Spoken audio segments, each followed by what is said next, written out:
किसी भी देश के विकास को मापने के यूं तो कई मापदंड हो सकते हैं, लेकिन एक अहम पैमाना होता है उस देश की महिलाओं और बच्चों का विकास। और इस वर्ग के विकास की जिम्मेदारी होती है महिला और बाल विकास मंत्रालय के कंधों पर। और ये वो काम होता है जिसके लिए नीति नियम अपनी जगह है, लेकिन संवेदनाएं भी इस काम से बहुत जुड़ी होती हैं।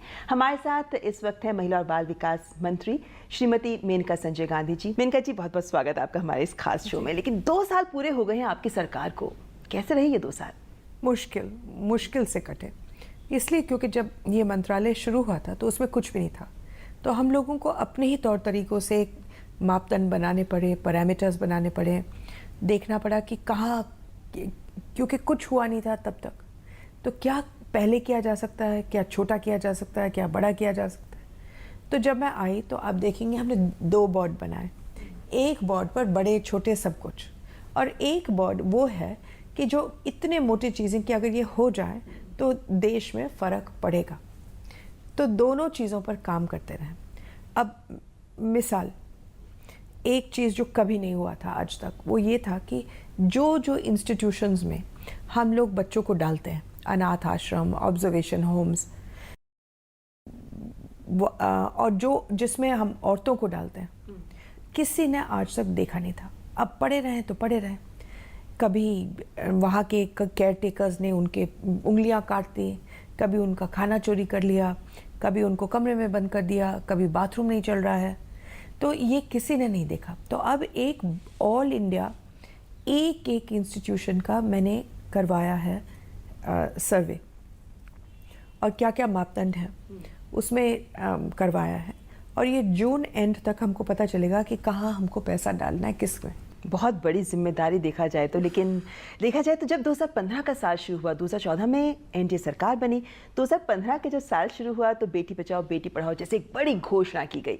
2016 जब जनवरी आई, नया साल शुरू हुआ तो जेजे एक्ट अमल में लाया गया। तो 2 बड़े पड़ाव आपने पार किए हैं। लेकिन अगर हम बेटी बचाओ बेटी पढ़ाओ से शुरुआत करें, 100 जिलों के बाद 61 जिले और, लेकिन जो ये 100 जिले थे, इनमें जो रिपोर्ट आई है वो कहती है कि 49 जिले ऐसे हैं जहां आप लोगों ने अपना लक्ष्य हासिल किया। जो 51 जिले बाकी बचे, उनमें क्या मुश्किलें थी? जब हमने शुरू किया तो मैंने सोचा कि 830 मान लो कहीं गिरे थे, कहीं 790 हुआ था, कहीं इस किस्म के ज़िले हमने चुने थे। तो मैंने सोचा कि ज़्यादा से ज़्यादा अगर हम शोर मचाएं बहुत ज़्यादा, और हम पैसा बहुत ज़्यादा डाल नहीं रहे, 1 करोड़ पर ज़िला डाल रहे हैं, जो कुछ भी नहीं होता है, लेकिन इसको अगर हम लोग बहुत ही शोर मचाए, बहुत ही लगे रहें, तो 830 से बन जाएगा 850, और वो हम उसको सही मान लें। तो 10 पॉइंट्स का हम लोगों ने गुंजाइश रखी कि 1 साल में होगा। तो हम लोगों ने अलग अलग 2-3 मापदंड रखे। एक तो इंस्टीट्यूशनल, बच्चा पैदा होगा तो अस्पताल में पैदा होगा, नहीं होगा तो जेल जाएंगे कोई ना कोई।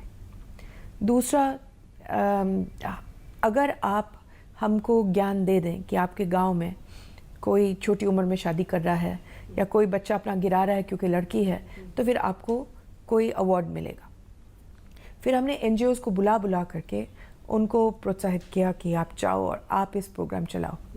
फिर हमने बहुत सारा रेडियो पर, टीवी पर, पोस्टरों पर ज्ञान दिया, और गांव-गांव हमने गाड़ियों को भेजा फिल्में दिखाने के लिए। और सबसे ज़्यादा हमने गांव के पंचायत पर एक गुड्डा गुड्डी बोर्ड बनाया, जिसमें कितने लड़के हैं इस गांव में और कितनी लड़कियां हैं, ताकि आप रोज़ देखो और रोज़ शर्मिंदा हो। उसका नतीजा क्या हुआ? नतीजा ये हुआ कि 10 पॉइंट नहीं, 20 पॉइंट नहीं, सारे 100 के 100 चले गए 30 पॉइंट से ऊपर। और जहाँ तक हरियाणा का मामला था, जो सबसे गया गुजरा था, वो 830 से लेकर के 907 पर गया, विच इज़ अनबिलीवेबल। इसका अगर हमने इसमें सक्सेस पाया है तो ये कोई छोटी चीज़ नहीं है, और एक चीज़ का बदलाव नहीं है कि बस लड़कियां पैदा हो रही हैं। इसमें 20 चीज़ें बंदी हैं। लोग लड़कियां पैदा नहीं करते थे क्योंकि वो डरते थे उनकी सिक्योरिटी के बारे में, डरते थे दहेज देने के, और कहते थे कि पराए। तो ये तीनों चीज़ों को पार करना, जो हज़ारों साल से जुड़ी हुई है। एक तो सुरक्षा, अगर ठीक हुआ तो लड़कियां पैदा होंगी, तो इसका मतलब सुरक्षा में कुछ ना कुछ फ़र्क तो आया ही। उन डिस्ट्रिक्ट्स में। दूसरा, दहेज कम हो गया होगा और छोटी उम्र की लड़कियों की शादी में फ़र्क पड़ गया होगा। तब जा करके हम लोग ये बेटी बचाओ तक यानी हम पहुंचे ये हैं। मानकर चलें कि कहीं ना कहीं समाज में बदलाव जमीन से शुरू हो रहा है हाँ। और वो आगे आ रहा है, तो ये एक उम्मीद सामने जगाती है। लेकिन यहाँ पे साथ ही साथ इसके साथ हम जेजे एक्ट की बात करना चाहें तो अभी हमने मर्सिडीज का हिट एंड रन मामला देखा, जिसमें हमारे कहने पर वो लड़का जेल गया और उसके पिताजी भी गए। जी बिल्कुल। और अब एक और एक्ट आ रहा है जिसमें माँ बाप अगर बच्चा चलाए गाड़ी और उस गाड़ी के साथ कुछ हादसा हो जाए तो माँ बाप जिम्मेदार। ये अभी तक तो उनकी कोई जिम्मेदारी नहीं थी, लेकिन बच्चा गाड़ी ले ले और वो जिम्मेदार ना हो तो किसके ऊपर जिम्मेदारी डालें? ये भी बच्चा है, वो भी बच्चा है। अब तो हमने दोनों को पकड़वाया। तो ऐसे में आपको लगता है अब उम्मीद बनती है कि जेजे एक्ट आने वाले वक्त में, क्योंकि हमारे जैसे सामाजिक ढर्रा बना हुआ है, उसमें आपको क्या लगता है कि चैलेंज भी क्या होगा जेजे एक्ट के सामने? सबसे बड़ा चैलेंज तो हमारे पास ये है कि हमारे पास कम जगह है वो बच्चों को रखने के लिए, जो अब 16 साल की वजह से हमारे दायरे में आएंगे, तो वो बन रहे हैं, आराम से बनाएंगे। और दूसरा कि जब हम रखते हैं उनको तो क्या सिखाएं उनको? अभी तक तो केवल आप रख रहे थे, अब हम कह रहे हैं आप रखो भी, लेकिन उस बच्चे को कुछ कमाने के लिए कुछ सिखाओ, कुछ करो, तो वो भी एक चैलेंज हो गया है। जेजे एक्ट के तहत एक और जो बड़ा बदलाव आया है वो है एडॉप्शन को लेकर, गोद लेना बच्चों को। और कारा जो काम कर रही है वो काम भी अच्छा कर रही है, लेकिन अगर हम पिछले कुछ सालों के आंकड़े देखते हैं मेनका जी, तो एक अलग सा आंकड़ा सामने आता है। 2013-14, 14-15 में तो 4 से 5 हज़ार, 3 से 5 हज़ार के बीच बच्चे गोद लिए गए हैं, लेकिन 2015-16 में 2000 कुछ पे सिमट गया, कम हो गया। क्यों? इसलिए क्योंकि हम लोगों ने जून में पूरा एक्ट बदल दिया। जो रूल्स आए उसमें से हमने क्या किया, वो पूरा का पूरा बदलाव आया। तो हम लोगों को लगा 6 महीने वो एक्ट को स्टेटों को समझाने में। एक्ट में फ़र्क क्या था? पहले क्या होता था कि आप आज़ाद हैं, अगर आप अनाथ आश्रम चला रहे हैं आप आज़ाद हैं, आप हमको बताएं नहीं बताएं, बच्चों को बेचें नहीं बेचें, विदेश चले जाएं मर जाएं, ये बस आप ही जाने, आपका काम जाने। अब हमने पिछले साल जून में क्या किया, आप कोई भी बच्चे का अडॉप्शन आप अपने आप नहीं कर सकते हैं। ना आप बच्चे को बेच सकते हैं, ना आप उसको चोरी करवा सकते हैं, ना अब कोई दे रहा है 50,000 तो कोई दे रहा है 1 लाख, तो आपने 1 लाख वालों को दे दिया। अब जो भी होगा आप सारे बच्चों के नाम, पता और मेडिकल रिकॉर्ड्स कारा में डालेंगे और कारा दिखाएगी प्रोस्पेक्टिव पेरेंट को और 3 शक्लें दिखाएगी, जो उसको पसंद है कहीं से भी वो उसको देना पड़ेगा। अब इसमें समय लगा। दूसरी चीज़ जो हमने शुरू किया कि हमें पता चला कि हमारे पास खाली 400 अनाथ आश्रम थे जो रिपोर्ट कर रहे थे, कम से कम 50,000 थे जो नहीं कर रहे थे कुछ भी। यानी कि वो बेचे, फोर्स लेबर करे, मारे, कोई फ़र्क नहीं पड़ा। अब वो भी दायरे में आ गए, वो सब दायरे में आ गए।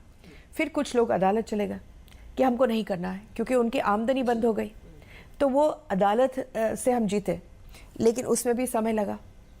तो करते करते ये बहुत कम हुआ और इस साल आप देखेंगे 4 हो जाएगा। जी उम्मीद करते हैं बिल्कुल। लेकिन मैं भी उम्मीद करती हूँ। बच्चों की अगर हम बात कर रहे हैं तो एक बड़ी समस्या कुपोषण की, और ये एक ऐसा विषय जो आपके भी दिल के बड़ा करीब है।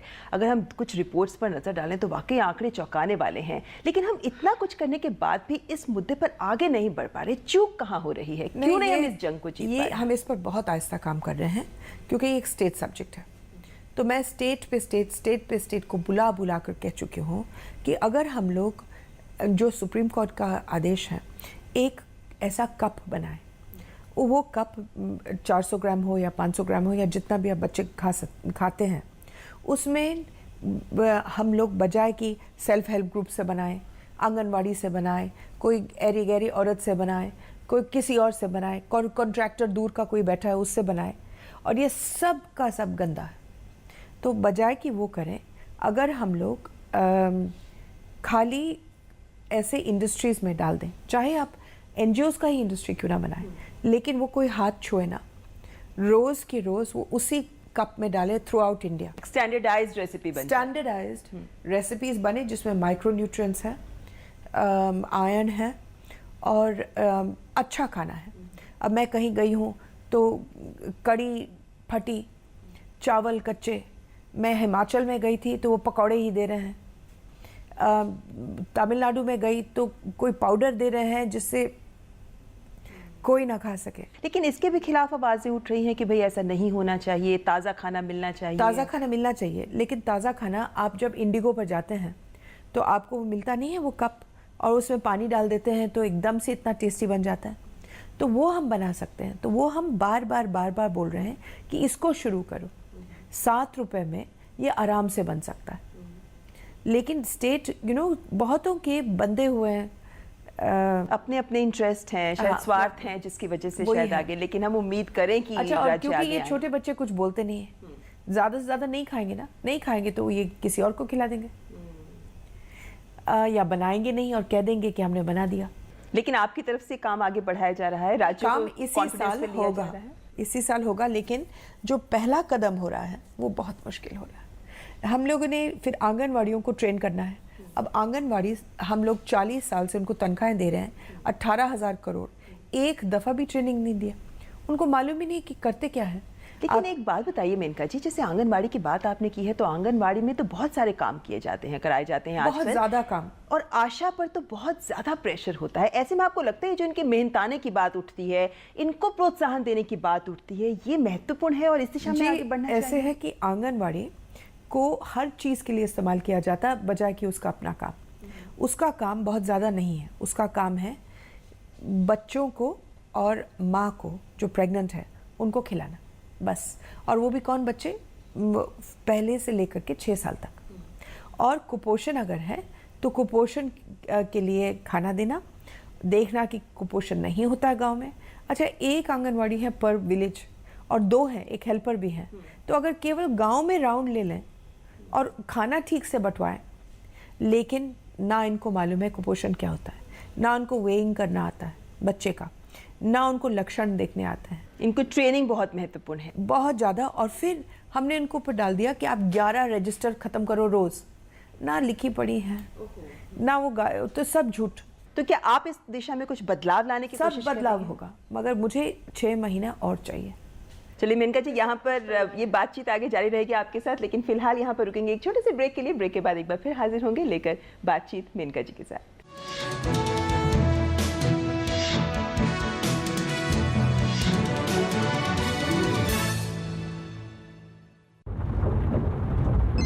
हेलो पापा, कब से फोन कर रहा हूँ, फोन ही नहीं लग रहा है। अच्छा, घर पहुंची कि नहीं? रास्ते में हूँ। आज ऑफिस में लेट हो गया था। ऐसा क्या काम आ गया आज? बेटा 12 बज रहे हैं। लास्ट मिनट ऑफिस में काम आ गया था, फोन नहीं कर पाई। अच्छा, घर कैसे जा रही हो? मैंने टैक्सी ले ली है। ऑफिस से कोई है तुम्हारे साथ? नहीं, मैं अकेले हूँ। अकेली? टैक्सी में इतनी रात में? अरे पापा, आप सुनो तो मेरी बात। पापा सुनो, टैक्सी का नंबर नोट करो। एक सेकंड होल्ड करो। नहीं, मुझे बताओ टैक्सी का नंबर। चलो। हाँ, आप चिंता मत कीजिए, मैं आपकी बेटी को ठीक से घर पहुंचा दूंगी। जितनी ज्यादा औरतें होंगी, ये दुनिया उनके लिए उतनी ही बेहतर होगी। चलिए इस दुनिया में बेटियों की जगह पहचानें।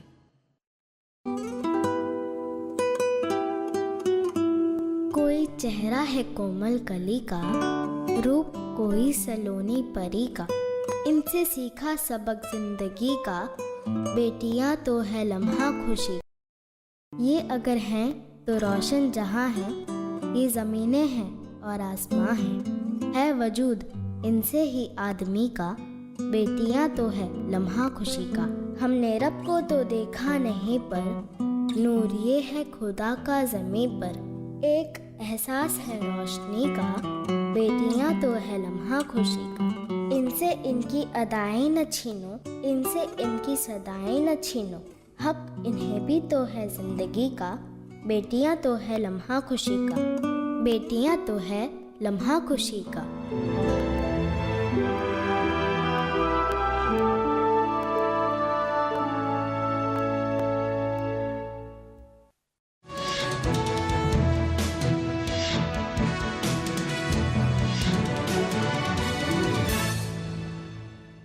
ब्रेक के बाद आपका स्वागत है। हम बात कर रहे हैं महिला और बाल विकास मंत्री श्रीमती मेनका संजय गांधी जी से। मेनका जी, अभी जो बात हो रही थी, एक और अहम मुद्दा जो इस मंत्रालय जो इसको आगे बढ़ा रहा है वो है पूर्वोत्तर की महिलाओं से जुड़ा मुद्दा। और हम देख रहे हैं कि खासतौर पर पिछले कुछ समय में खास तवज्जो भी दी गई है पूर्वोत्तर को, लेकिन उससे जुड़ा एक अहम मसला है सामने, महिला और बाल तस्करी का। आपकी कोशिशों में ये मुद्दा कितनी जगह पा रहा है? ये हम लोगों ने इस साल ट्रैफिकिंग को और मेल न्यूट्रिशन को मेन मुद्दे बनाए हैं। ट्रैफिकिंग का अभी बहुत बड़ा वर्कशॉप हुआ है, जिसमें से हम बांग्लादेश और नेपाल को भी इंक्लूड कर रहे हैं, और इसमें कानून भी बदलना पड़ेगा, जो हम कानून ला रहे हैं अगले सेशन में, और एंटी ट्रैफिकिंग एक्ट जो अभी तक कभी बना ही नहीं है। दूसरा, इस पर हम लोग बहुत सारे चीज़ें जब फ्रूइशन पर आएंगे, ट्रैफिकिंग कमिश्नर बना रहे हैं, एंड देन हम लोग अपने आप पर ले रहे हैं। अभी तक तो इस मंत्रालय के पास इस पर इजाज़त ही नहीं थी काम करने के लिए, क्योंकि ये होम मिनिस्ट्री करती थी। अब हम अपने ऊपर ले रहे हैं कि नहीं, हम इसको करेंगे। अब शुरुआत क्या हुआ है? शुरुआत एक छोटी सी चीज़ से हुई है, लेकिन उसका नतीजा मैं आपको बता देती हूँ। हम लोगों ने फरवरी में पोस्टर्स लगाए हर ट्रेन पर, हर एक बोगी पर 4 पोस्टर्स लगे हैं, जिसमें वो लिखा है कि अगर कोई औरत आपको लग रहा है कि उसकी तस्करी हो रही है, या बच्चा खोया हुआ है, या तस्कर उसके साथ बैठे हैं, तो ये नंबर उन पर फ़ोन करें। इस पे केवल 20 स्टेशनों पर 5000 बच्चे और महिला हम लोगों ने पकड़े। तो सोचिए 5000 कोई कम नहीं हुआ है। हम ये लाखों में जाएगा, करीबन 4 लाख पर ईयर।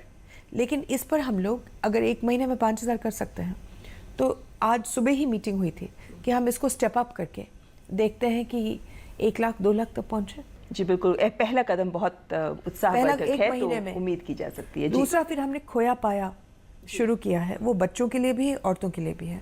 अगर आपके यहाँ कोई भी खोया है तो आप उसकी तस्वीर, डिटेल्स लगा दीजिए, आप रजिस्टर कर सकते हैं। और कोई भी देश में देख सकता है, कोई भी। पहले तो ये होता था खाली पुलिस देख सकती है, जी। और पुलिस के पास ना टाइम है ना कोई इच्छा है देखने के लिए। एक बच्चा नहीं पकड़ा गया। अब उस खोया पाया के जरिए भी हम लोगों ने हजारों को पकड़े। अब अगर महिलाओं की बात करते हैं तो एक अहम मुद्दा जो अभी हाल फिलहाल सुर्खियां भी बटोर रहा था, और वो था वैवाहिक दुष्कर्म का मुद्दा। कुछ रिपोर्ट्स ऐसी हैं, यूनाइटेड नेशंस तक की रिपोर्ट्स हैं, कि हमारे देश में 2/3 से ज़्यादा शादीशुदा महिलाएं हैं जो या तो मारपीट या फिर वैवाहिक दुष्कर्म का शिकार हो रही हैं। अब इस दिशा में आप क्या कदम उठाएंगी? देखिए, उसमें जो डोमेस्टिक वायलेंस एक्ट है, आई थिंक सेक्शन 498, उसके नीचे ये कवर है। अगर औरत जाकर के शिकायत करे किसी भी डोमेस्टिक वायलेंस के लिए, तो इसमें उसको अहमियत मिलती है कार्रवाई में। मुसीबत तो ये है कि बहुत कम औरतें शिकायत करती हैं, औरत चुप रह जाती है। अगर उसने शादी का अंत देखना है, अगर आखिर में उसे फेड अप होकर के मार खाते वो तंग आ गई है, तब वो जाकर के 498 को इस्तेमाल करती हैं, और फिर मर्द जेल जाता है। लेकिन मेनका जी, जब वैवाहिक दुष्कर्म की बात करते हैं तो उसके भी कुछ नियम है 498 के तहत भी। क्या कानूनन इस पर हम आगे बढ़ सकते हैं? क्या बढ़ हम सकते हैं। सरकार की ओर से कुछ सकारात्मक कदम की उम्मीद कर सकते हैं? बढ़ सकते हैं। We are looking into it completely. पहले तो होम मिनिस्ट्री कह रही थी कि हम नहीं कर रहे, और हम भी उनके पीछे पीछे चले। लेकिन हमारे ऊपर जब पहाड़ टूटी और लोगों ने कहा कि नहीं, इस पर कुछ करना है, तो फिर हम लोगों ने मीटिंग बुलाई, and we are looking into how we can make this better, जिसमें औरत को ज़्यादा बल मिले। क्योंकि आपने कहीं ये भी कहा था कि कुछ ठोस तादाद में मामले सामने आएंगे तो हम इस दिशा में आगे कदम लोग कह रहे थे कि इस मैरिटल रेप पर आप क्या कर रहे हैं? तो मैंने पहले ये बोला कि अगर आप मुझे बता दो कि शिकायतें इसकी कहाँ होती हैं, तो मैं ये आंकड़े लेकर के होम मिनिस्ट्री के पास जाऊँ। मैं अगर अभी चली जाऊँ, कह दूँ कि देखिए, मैं कहती हूँ क्योंकि मैं औरत हूँ और मैं मंत्री हूँ कि ये बदलना है, वो कहेंगे आंकड़ों के बल पर हम कर सकते हैं। जब औरत का रेप होता है, चाहे उसका पति क्यों ना करे, वो शिकायत करती ही नहीं है। और यहाँ की बात नहीं कर रही हूँ, हिंदुस्तान की, पूरे दुनिया की अगर आप ले लें आंकड़े, जिन जिन देशों में भी मैरिटल रेप का एक स्पेसिफिक क्राइम है, वो भी आप देखेंगे पूरा खाली जाता है। एक बात बताइए, जो national commission for women act 1990 है, इसको लेकर भी आप काफ़ी कोशिश में रही हैं कि कुछ हो जाए। सरकार के बीच कुछ आम सहमति बनती नजर आ रही है इस पर? ये अभी तक पड़ा हुआ है कैबिनेट में, तो जिस दिन आएगा कैबिनेट में तो हम लोग निकालेंगे, लेकिन 2 साल हो गए। कुछ उम्मीद इस दिशा में? फिलहाल तो नहीं।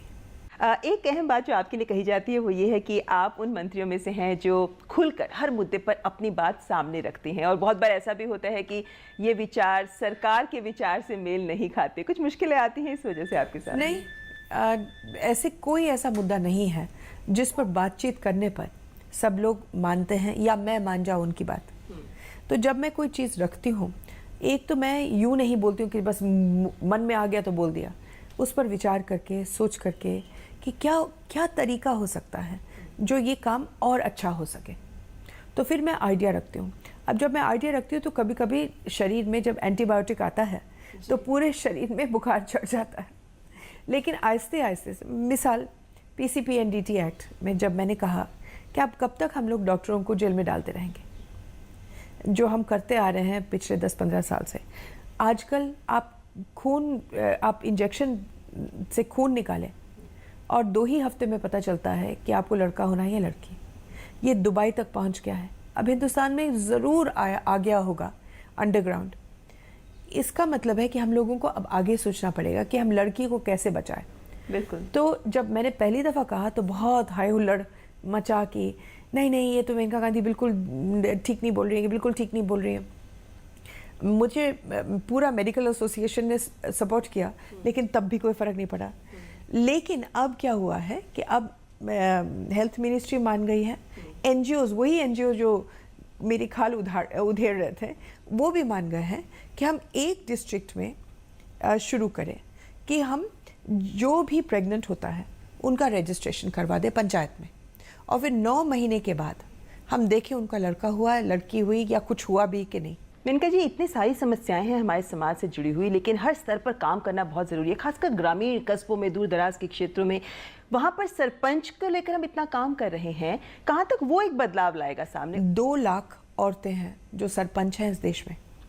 ये 2 लाख सरपंच कभी आगे बढ़ती नहीं है, ना MLA बनती है, ना MP बनती है, ना कुछ और बनती है। वहीं के वहीं 5 साल के लिए राज करती हैं और सो जाती हैं। अब वो राज भी क्या राज होता है, जब वो बनती हैं तो सीधा घूंघट पहन करके चले जाते हैं वापस, और उनके पति जो सरपंच पति और प्रधान पति अपने आप को कहते हैं, वो सरकारी मीटिंग में जाएंगे, वो सब कुछ करेंगे। और अगर वो पैसा चोरी भी करते हैं तो ना हम उस औरत को जेल में डाल सकते हैं, ना उसके पति को, क्योंकि उसके हस्ताक्षर कहीं है नहीं, और ये औरत को हमें मालूम है कुछ तो इनकी ट्रेनिंग भी ज़रूरी है। इनको कभी किसी ने ट्रेन नहीं किया, कभी नहीं। हर 5 साल, 40 साल से हम हर 5 साल 2 लाख औरतों को बना रहे हैं और कभी ट्रेन ही नहीं करते। तो अब हम लोगों ने एक किताब बनाई ट्रेनिंग की, और ये शुरू भी हो गया, झालावाड़ से शुरू हुआ है। हर कॉन्स्टिट्यूएंसी में ये औरतों को क्या क्या ट्रेनिंग, मैंने खुद लिखा है ये। एक तो कारीगर, यानी कि नाली कैसे बनते हैं, सीमेंट का क्या मिक्स होना चाहिए, अगर आप कमरे दे रहे हैं तो क्या कितने बड़े कमरे होने चाहिए, उसमें क्या होना चाहिए। दूसरा, सरकार से पैसा कैसे निकाला जा सकता है, ये पैसा इस्तेमाल कैसे किया जा सकता है। ये सारा काम आपके मंत्रालय के तहत आता नहीं है वैसे, देखा अब आ गया है। अच्छा। मैंने कहा ना कि हम सब जगह हाथ मार रहे हैं, क्योंकि औरतों का कल्याण करना है तो हर तरीके से करना पड़ेगा। तो सबसे पहले ये शुरू हो चुका है, और मैंने 6 महीने दिए हैं। एक सरपंच की ट्रेनिंग हम करेंगे कि वो क्या कर सकती है, और क्या right from construction to keeping books. और अगर मुझे सरपंच पति कहीं दिखाई दिया तो ऑर्डर चले गए हैं कि ये सरपंचिनी को उसको क्या बोलते हैं, नौकरी से निकाल दिया जाएगा। हाँ। और अगर हम सरोगेसी की बात करते हैं, फॉस्टर केयर की बात करते हैं, ये कुछ ऐसे सोच है जो हमारे समाज में अभी आगे और बढ़ाना इन्हें ज़रूरी है। कहाँ तक आपका मंत्रालय इस चुनौती को फेस कर रहा है? फॉस्टर केयर ये है कि जो भी लोग बच्चों को अपनाना चाहते हैं वो 2 साल के नीचे अपनाना चाहते हैं। कोई नहीं चाहता है कि वो 5 साल, 6 साल, 10 साल का बच्चा ले ले। तो लेकिन हमारे लाखों ऐसे बच्चे हैं अनाथ आश्रमों में जो 5 साल से लेकर के 10 साल तक हैं। उनका क्या किया जाए? अब विदेश में फॉस्टर केयर नाम की चीज़ थी, हमारे देश में था ही नहीं। तो JJ एक्ट में हमने कानून बनाया पिछले साल कि जो भी लेगा, आपको अडॉप्ट करने की ज़रूरत नहीं है, गोद लेने की ज़रूरत नहीं है, लेकिन अगर आप हमारा बच्चा ले लें, अपने घर में रख लें, उसके स्कूल चले जाए, आपके बच्चे की तरह पल जाए, तो हम आपको हर महीने 2000 रुपये दे देंगे, उसके स्कूल के लिए, उसके कपड़ों के लिए, उसके रहन सहन, उसके खाने के लिए। कैसा रिस्पांस मिल रहा है? देखिए, मध्य प्रदेश में करीबन 3000 बच्चे अडॉप्ट हुए हैं। अडॉप्ट नहीं, फॉस्टर केयर में गए हैं, लेकिन बाकी प्रदेशों में ये बहुत आहिस्ता चल रहा है। राजस्थान में जी इतना सारा काम आप संभाल रही हैं, इतनी महिलाओं और बच्चों से जुड़े इतने पहलू हैं जिन पर जितना भी काम किया जाए कम लगता है। ऐसे में जो आपके दिल के करीब विषय है, जानवरों का विषय, अपने पेट्स को कितना टाइम दे पाती हैं? मेरे पास 36 अस्पताल हैं जो मेरे हैं, जो मैं चलाती हूँ। बिना कोई गवर्नमेंट ग्रांट, बिना कोई इंस्टीट्यूशनल ग्रांट, और सब के सब फ्री। तो उसमें पता नहीं समय कितना जाता है, लेकिन घबराहट बहुत ज़्यादा होती है कि ये चलें, क्योंकि ये सेवा ही कर रहे हैं और वो भी समाज सेवा। अगर कल मैं जानवर पैदा हो जाऊंगी तो मैं भी चाहूँगी कि कोई तो है मेरा देखभाल करने। हमारी शुभकामनाएं आपके साथ है मेनका जी, जो भी काम आप कर रही हैं। उम्मीद करते हैं कि जब 3 साल पूरे होने पर आपसे मुलाकात होगी तब आप और ज़्यादा बेहतरीन तरीके से हमें और अच्छे फैक्ट्स पेश कर पाएंगी। बहुत बहुत शुभकामनाएं आपके साथ, बहुत बहुत धन्यवाद हमसे बात करने के लिए। Thank you.